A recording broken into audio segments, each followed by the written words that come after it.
నమస్తే, welcome to Suman TV. నేను మీ విష్ణు. ప్రస్తుతంతో పాటు అడ్వైజర్ టు వెల్త్ యల్లా రెడ్డి గారు ఉన్నారు. వారితో మాట్లాడదాం. సార్ నమస్తే. సార్ నమస్కారం అండి. యల్లా రెడ్డి గారు, సాధారణంగా ఈ ఫైనాన్షియల్ ప్లానింగ్లో కానీ ఫైనాన్షియల్ మేనేజ్మెంట్లో సర్వసాధారణంగా చేసే తప్పులు ఏ ఉంటాయంటారు? యాక్చువల్లీ నిన్నే ఒక కస్టమర్ దగ్గరికి వెళ్ళారండి. వాళ్ళు అడిగిన ఫస్ట్ క్వశ్చన్ ఏంటి అంటే, సార్ బెస్ట్ మ్యూచువల్ ఫండ్ ఒకటి చెప్పండి సార్. అంటే ఫస్ట్ క్వశ్చన్ అదే, బెస్ట్ సూపర్ రిటర్న్స్ రావాలి అంతే. సో నాకు సడన్గా నవ్వు వచ్చేసింది. ఎందుకంటే సార్ ఇది కామన్ క్వశ్చన్ అండి. మీరు అడిగింది చాలా బాగుంది, యాక్చువల్లీ మీరు అడగాల్సింది అదే. బట్ యాక్చువల్లీ చూసుకుంటే ఇది కామన్గా మమ్మల్ని అడిగే క్వశ్చన్ ఇదండి. బట్ ఇది చాలా ఉన్నాయండి దీనిలో. సింపుల్గా అలా చెప్పేసేయడం కాదు. I have to study so many things. అప్పుడు మనం చెప్పడం బాగుంటుందండి. క్యాజువల్లీ కాదు, ఎనీవే వీఆర్ మీటింగ్ అని నేను చెప్తాను, అదంతా ప్రాబ్లం ఏం కాదు. సో అని చెప్పేసి మామూలుగా వచ్చాను. కానీ జనరల్లీ ఏంటి అంటే, చాలామంది దీన్ని ఏమనుకుంటారంటే, ఒక కార్ రేస్ స్టార్ట్ అయిన తర్వాత ఏంటంటే దాని వాల్యూ ఏంటంటే రీచ్ కావడం గోల్. చాలామంది అదే అనుకుంటారు. ఒకతనేమో స్పీడ్కి ఇంపార్టెన్స్ ఇస్తాడు, ఇంకొక ఆయనేమో రీచింగ్ ద టార్గెట్కి ఇంపార్టెంట్ ఇస్తాడు. ఆ రెండిట్లో ఏది ఇంపార్టెంట్ మీరు అనుకుంటున్నారండి? ముందు డెస్టినేషన్ రీచ్ అయిపోవడం. డెస్టినేషన్ రీచ్ కావడం. ఫస్ట్ అతను కూడా డెస్టినేషన్ రీచ్ అవుతాడు, కానీ ఛాన్సెస్ బికాజ్ స్పీడ్కి ఇంపార్టెన్స్ ఇస్తున్నాడు, సేఫ్టీకి ఇంపార్టెన్స్ ఇవ్వడం లేదు. He may reach or he may not reach. మధ్యలో అయిపోవచ్చు, so many other factors. But second అతను స్పీడ్తో reaching the destination is very important. అక్కడ సేఫ్టీ ప్రికాషన్స్ కూడా తీసుకోవాల్సిందే ఆయన. ఎగ్జాక్ట్లీ. మూడో ఇంపార్టెంట్ విషయం ఏంటంటే, if at all your not at all well trained, అప్పుడు నేషనల్ హైవేకి వెళ్తే ఎలా ఉంటుందండి? ఇక్కడ జరుగుతుంది అదేనండి. మీరు నేషనల్ హైవేలో స్పీడ్కి ఇంపార్టెన్సే ఇస్తున్నారు, you are not trained. Train కాకుండానే నేషనల్ హైవేకి వెళ్ళిపోతారు. Your importance is speed, no safety. ఆలోచించండి. సేమ్ మ్యూచువల్ ఫండ్లో కూడా అదే పొరపాటు చేస్తున్నారండి. మన గురువు మాస్టర్ ఉన్నారు చూడండి, గూగుల్ కొట్టంగానే వచ్చేస్తుంది ర్యాంకింగ్స్ అండ్ స్టార్ ఫండ్స్ వచ్చేస్తాయి. సో వీటి వల్ల okay fine, over the past performance బాగానే ఉంది. దానిలో మెయిన్లీ ఇచ్చేది ఏంటంటే మళ్ళీ షార్ట్ టర్మ్లో ఉన్న ఇంపార్టెన్స్. 1 yearలో రిటర్న్స్, 2 yearలో రిటర్న్స్, ఎట్ ది మోస్ట్ 5 yearsలో return. But being a financial advisor మేము ఆ రెండింటిని అసలు చూడమండి. చూసేదంటే లాంగ్ టర్మ్ పెర్ఫార్మెన్స్. మధ్యలో అప్ అండ్ డౌన్ చాలా ఉంటాయి. ఆ టైంలో మనం సార్ ఇంకో చిన్న విషయం చెప్పాలంటే, ఒక ఫండ్, ఒక స్మాల్ క్యాప్ ఫండ్ 2020లో 88% రిటర్న్ ఇచ్చింది. 88% రిటర్న్ ఇచ్చింది. ఇక్కడ ఏంటి అంటే, ఆ పర్టికులర్ ఫండ్లో అప్పటిదాకా అరౌండ్ 94 crores మేనేజ్ చేసి ఆ ఫండ్ మేనేజర్కి ఇంత 88% రిటర్న్ రావడంతో ఫండ్స్ ఫ్లో చేశాయి. 94 crores నుంచి 1200 crores ఒకటేసారి వచ్చేసినాయి. He cannot manage that much of fund. ఇప్పుడు పరిస్థితి ఏంటంటే దారుణంగా ఉంటుంది. అంటే ఈ ర్యాంకింగ్ చూసి, ఆ పర్టికులర్ టైంలో ఉన్న పెర్ఫార్మెన్స్ చూసి చాలామంది ఇన్వెస్ట్ చేస్తే, ఇక్కడ ఏంటి అంటే సేఫ్టీకి ఇంపార్టెన్స్ ఇవ్వట్లేదు, ఓన్లీ స్పీడే. ఒకవేళ అక్కడికి వెళ్ళి స్పీడ్, ఇప్పుడు ఆ స్పీడ్ రాలేదు, అర్జెంటుగా ట్రాక్ మార్చేస్తారు అక్కడ. ఇక్కడ ఏంటి అంటే ఒక జనరేషన్స్ నుంచి చేసే మిస్టేక్ ఏంటంటే, ఇక్కడ టాప్లో ఉంది అంటే మార్కెట్ ఇంకో కొంచెం డైవర్ట్ అవుతున్నాయండి. మార్కెట్ బాగా ఉన్నప్పుడే ఎక్కువ ఫండ్స్ వస్తాయి. అది కూడా ఆ పర్టికులర్ ఫండ్ పెర్ఫార్మెన్స్ బాగా ఉన్నప్పుడు ఎక్కువ ఫండ్స్ వస్తాయి. అది కొంచెం డౌన్ కాగానే తీసేస్తారు. అంటే ప్రతిదీ కూడా టాప్లోనే పెట్టడానికి ట్రై చేస్తూ ఉంటారు. ఇది టాప్, తర్వాత గోల్డ్లోకి వెళ్తారు టాప్, తర్వాత రియల్ ఎస్టేట్లోకి వెళ్తారు టాప్లో ఉన్నప్పుడే, డౌన్లో ఉన్నప్పుడు వెళ్ళరు. అన్ని టాప్లో ఉన్నప్పుడు తగ్గుతూ ఉన్న టైంలో దాని నుంచి డ్రాప్ అయిపోతారు. సో అల్టిమేట్గా they cannot make any wealth creation. ఆ డైలమాలోనే పడిపోతూ ఉంటారు జీవితాంతం. సో ఇక్కడ కూడా అంతే అండి. ర్యాంకింగ్స్ అండ్ రేటింగ్స్ చూసేటప్పుడు, స్టార్ రేటింగ్స్ ఇవన్నీ చూసేటప్పుడు generally most of the people చేసే మిస్టేక్ అదే. ఫాస్ట్నెస్కే ప్రాధాన్యత ఇస్తున్నారు.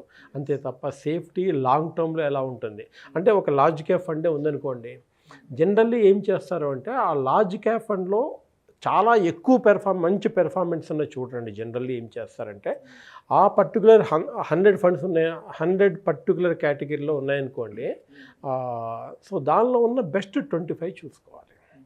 It may not be the top, అంటే ఫస్ట్ ఉన్న 25 ఈ కేటగిరీలో ఉందా లేదా ఓవర్ ది పీరియడ్ ఆఫ్ ఇయర్స్లో. ఎందుకంటే ఈరోజు నెంబర్ 1 ఒకటి ఉండొచ్చు, రేపు ఇంకోటి ఉండొచ్చు, ఇది రన్నింగ్ రేస్ అది. సో అలా కాకుండా టాప్ 25 కేటగిరీలో ఉన్నాయా లేదా అనేది జనరల్లీ చూడాలి. అదొకటి మర్చిపోతారు. టాప్ బెస్ట్ ఫండ్స్ కావాలండి. జనరల్లీ నేను అడిగేది ఒకటే అండి, బెస్ట్ ఫండ్స్ ఈ రోజుకి కావాలా, 5 సంవత్సరాల తర్వాత కావాలా, 10 ఏళ్ళు దాటిన తర్వాత, మీ రిటైర్మెంట్ 30 ఏళ్ళ తర్వాత కావాలా? Generally this is my question. ఆ బెస్ట్ అనేది ఎప్పటికి ఏంటి, ఆ టైమింగ్ ఏంటి అనేది మనం తెలుసుకోగలిగాలి. సో మెయిన్లీ అందరూ చేసే మిస్టేక్స్ అదేనండి. సో అది కాకుండా ఉండాలి అంటే జనరల్లీ మనము ఒక బెస్ట్ ప్రొఫెషనల్ దగ్గరికి వెళ్ళడం చాలా ఇంపార్టెంట్. ఎందుకంటే ఇట్స్ నాట్ ట్రైన్ అయ్యుండే సేఫ్టీ ప్రికాషన్స్ ఇచ్చి అప్పుడు మెయిన్ రోడ్డుకి, ఐ మీన్ నేషనల్ హైవేకి వెళ్ళాల్సి ఉంటుంది. ఓకే అండి. ఇంకా చాలామంది చేసే పొరపాటు ఏంటి అంటే, ఒక ఫండ్ ఉందండి, హెల్త్ కేర్ ఫండ్. లాస్ట్ ఇయర్లో 20లో దాదాపు 76% ఇచ్చిందండి. దాని తర్వాత ఈరోజు దాని పెర్ఫార్మెన్స్ ఏంటంటే జస్ట్ 18-19లో ఉంది. ఇంకా ఏంటి అంటే ఒక గ్రేటర్ చైనా ఫండ్ అని ఒకటి ఉందండి. అది కూడా అంత ఆల్మోస్ట్ 57% 2020లో ఇచ్చిన రిటర్న్, బట్ ఈరోజు మైనస్లో ఉంది. అంటే ఇవాళ అద్భుతం అనిపించింది, అద్భుతంగా ఉంది అనిపించింది, నెక్స్ట్ 5-10 ఇయర్స్కి దాన్ని మనం అదే స్థాయిని ఎక్స్పెక్ట్ చేయకూడదు కూడా. అదే అండి. జనరల్లీ ఆ టాప్లో ఉన్నాయి. నన్ను కూడా అడుగుతారు, సార్ ఇది బాగా ఉంది కదా, why you're not recommending it? గూగుల్లో ఫస్ట్ ఇదే చూపిస్తుంది, టాప్ 5 ఏదో చూపిస్తుంది, అన్నిట్లోనే ఇదే చూపిస్తుంది, మీరు ఎందుకు? So all it is an experience. ఆ డైవర్సిఫికేషన్ అలా అసలు ఉండదండి. ఎసెట్ అలొకేషన్ గురించి అసలు పట్టించుకోరు. అండ్ ఆ స్టిక్నెస్ ఉండదు అనమాట. మనం ఇంతకుముందు అనుకున్నట్టుగా ఇది బాగుంది, దానిలోకి షిఫ్ట్ కావాలి, ఇది బాగుంది, దానిలో షిఫ్ట్ కావాలి, ఇది బాగుంది, దానిలో షిఫ్ట్ కావాలి, అట్లా షిఫ్ట్ అవుతూనే ఉండడం వల్ల, అందులో టాప్లోనే షిఫ్ట్ కావడం వల్ల వచ్చే ప్రాబ్లమ్స్ ఏంటంటే, లాంగ్ టర్మ్లోకి వచ్చేపాటికి వెల్త్ క్రియేషనే పక్కన పెట్టండి, ఆ స్పీడ్కి పెర్ఫార్మెన్స్ ఇచ్చిన తర్వాత మధ్యలో ఎన్నో యాక్సిడెంట్లు అయ్యే అవకాశం ఉంది ఆ రేసర్కి. రైట్. ఆ డెస్టినేషన్కి రీచ్ కాకపోవచ్చు, అసలు డెస్టినేషన్ గురించి ఆలోచించే అవకాశమే లేనంతగా మ్యూచువల్ ఫండ్లో కూడా. సో అన్నిటికీ ప్రాధాన్యత ఇస్తూ పోవాలి అంటే you should be a professional, you have to keep some time for that, or you have to hire a good financial adviser. చాలా చేసుకోవచ్చు, బట్ దానికేనండి, అక్కడ కోట్ల రూపాయలు రావాలి అంటే you have to give some time money for it. అప్పుడే మనకు వస్తాయండి. అదర్వైజ్ ఇది లాంగ్ టర్మ్లో ఇట్స్ నాట్ పాసిబుల్. అది నెంబర్ 1 పాయింట్ అండి. నెంబర్ 2, చాలామంది ఏం చేస్తారంటే, ఇంకొక మిస్టేక్స్ చూసుకుంటే, సార్ ఎస్ఐపి పెడదాము అని అంటారు. ఒక 5,000 పెడతానండి నేను, బట్ వాళ్ళ గోల్స్ చూసుకుంటే చాలా ఎక్కువ ఉంటాయి. మొన్న ఒక పర్సన్ వచ్చాడు, దాదాపు ఒక 70,000 రూపీస్ ఎస్ఐపి చేయాల్సిన పరిస్థితి. ఎందుకంటే ఆల్మోస్ట్ 40+ ఉన్నాడు, పిల్లల ఏజ్ కూడా దాదాపు 8, 9, 10, 12లో ఉన్నాయి. చూస్తే దాదాపు 70,000 రూపీస్ పెట్టే అవకాశం పెట్టాలి కంపల్సరీ. ఏమైనా ఫండ్స్ ఉన్నాయి, దాదాపు ఒక 40,000 రూపీస్ ఎస్ఐపి ఇమ్మీడియట్గా స్టార్ట్ చేశాడు. చేసిన తర్వాత అక్కడేంటి అంటే, ఇంకా how to reach the goal.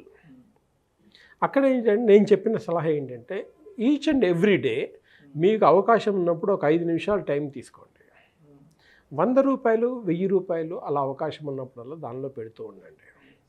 So that you can reach your goal early. మిగతా అమౌంట్ లంసమే ఒకేసారి పెట్టినా పెట్టకపోయినా ఏంటంటే, ఎవ్రీ డే ఒక ఆపర్చునిటీగా యూజ్ చేసి 500,000 అవకాశం ఉన్నప్పుడల్లా, టైం ఉన్నప్పుడల్లా, బోర్ కొట్టినప్పుడల్లా కొంచెం కొంచెం అమౌంట్ దానిలో పంప్ చేస్తూ ఉండండి. సో దీనిలో కొంచెము నేను ఫీల్డ్లో వెళ్ళేటప్పుడు ఏంటంటే, కొంచెం టిపికల్ మెంటాలిటీస్ నాకు ఉంటాయి. యాక్చువల్లీ టిపికల్ అనుకుంటాము, బట్ గ్రేట్ మోటివేటింగ్ మైండ్స్ అనేది నేను ఆలోచించిన తర్వాత నాకు వస్తాయండి. దానిలో ఒక పర్సన్ నాకు చెప్పింది ఏంటంటే, ఖర్చు పెట్టిన ప్రతి ఒక్కసారి ఆ అమౌంట్ని రాసుకొని equivalent amount he's going to invest. Right right. ఎంత ఖర్చు పెడుతున్నాం ఏంటి అనేది చూసుకొని తగ్గించుకొని అదే అమౌంట్ తీసుకెళ్ళి ఇన్వెస్ట్మెంట్లు పడేసేది. ఇన్వెస్ట్మెంట్లో ఇంకా కొంతమంది ఏంటంటే లావిష్గా ఖర్చు పెడుతున్నాను అనుకున్నప్పుడల్లా ఆ ఈక్వలెంట్ అమౌంట్ దీనిలో పెడుతున్నాడు. ఎలాగో లావిష్ ఖర్చు అవుతుంది కదా, ఆ లావిష్నెస్తో పాటుగా దాన్ని డబల్ లావిష్ అనుకోండి, ఆ అమౌంట్ని ఇక్కడ ఇన్వెస్ట్ చేసుకోండి. ఇంకా కొంతమంది ఏం చేస్తారంటే దే విల్ పెనలైజ్ దెమ్సెల్ఫ్. అంటే నేను ఇక్కడ లావిష్గా ఖర్చు పెట్టాను కదా, దానిలో 20-30% నేను నా వైపు నుంచి నేను పెనాల్టీగా భావించి నేను ఇన్వెస్ట్ చేస్తున్నాను. అట్లా అనుకున్నా సార్, 100 రూపీస్ ఎస్ఐపి అంటే మనం అనుకున్నట్టుగా చిన్నపిల్లలకి కనుక అలా నేర్పిస్తే so it may go up to 30 lakh rupees. Or ఈరోజు ఒక 100 రూపాయలు పక్కన పెట్టేసాం అనుకోండి, అట్లా it accumulates over the period of time. అలా అక్యుములేట్ చేసుకొని ఈచ్ అండ్ ఎవ్రీ పాయింట్ దగ్గర మనం ఒక 100 మన దగ్గర ఇన్వెస్ట్మెంట్ చేయడానికి 500 రూపీస్ దగ్గర నుంచి మ్యాటర్ ఆఫ్ 2 minutesలో మనం చేయొచ్చండి ఈ సాఫ్ట్వేర్. సో అట్లా ఇన్వెస్ట్ చేసుకుంటూ వెళ్తే we can reach our goal వెళ్ళి దుబారాకి కొంచెం దూరంగా ఉంటాము. అది మెయిన్ ఉద్దేశం అండి. Thank you sir, thank you so much Yellareddy గారు. ఈ ఫైనాన్షియల్ ప్లానింగ్ విషయంలో సర్వసాధారణంగా ఎటువంటి తప్పులు చేస్తుంటారు అనే అంశం గురించి ప్రేక్షకులకు మీ విశ్లేషణ ద్వారా చాలా చక్కగా వివరించారు. Thank you so much sir. ఇలాంటి మరిన్ని interesting videos and valuable information కోసం వెంటనే మా ఛానల్ను సబ్స్క్రైబ్ చేయండి, లైక్ చేయండి, షేర్ చేయండి. అదేవిధంగా మీ అభిప్రాయాలను వీడియోస్ కింద కామెంట్స్ రూపంలో మాకు తెలియజేయండి. This is Vishnu signing off.